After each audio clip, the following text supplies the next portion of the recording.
آقا علیہ السلام کہ اپنے دور میں تو سید کا کوئی تصور نہیں تھا، خاندان کا، نسب کا. حضور تو قریش تھے، ہاشمی تھے. اللہ رب العزت نے حضور کو سید کا ٹائٹل دیا.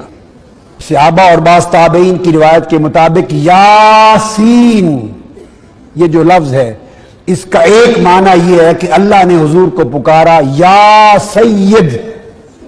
تفاسیر بڑی پڑی ہیں تابعین کے اقوال سے، ائمہ تفسیر کے اقوال سے. اور آقا علیہ السلام نے اپنے آپ کو فرمایا میں کل نسل بنی آدم کا سید ہوں، سردار ہوں. تو حضور نے خود کو سید کہا، پہلا سید اس کائنات میں، تاجدار کائنات صلی اللہ علیہ وآلہ وسلم.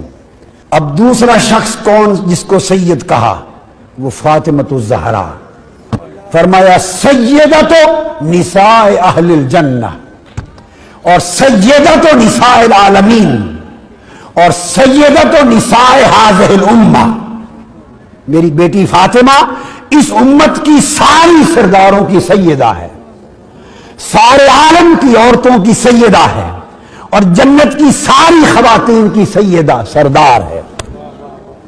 تو پہلا سید خود کو کہا، دوسرا سید یعنی سیدہ فاطمہ کو کہا، اور تیسرا ٹائٹل سید کا حسن اور حسین کو دیا. فرمایا الحسن والحسین سیدہ شباب اہل الجنہ. حسن اور حسین جنت کے جوانوں کے سردار سید ہیں، اور پھر قیامت تک جو حسن اور حسین کی اولاد سے ہوئے وہ سید ہو گئے. یاد رکھ لیں سید علی شیر خدا کے نسب نے نہیں بنایا، سید فاطمۃ الزہرا نے بنایا ہے. اس نسل کو ذریت کو پھر کہہ رہا ہوں، سید علی المرتضیٰ نے نہیں بنایا، سیدہ فاطمۃ الزہرا نے بنایا.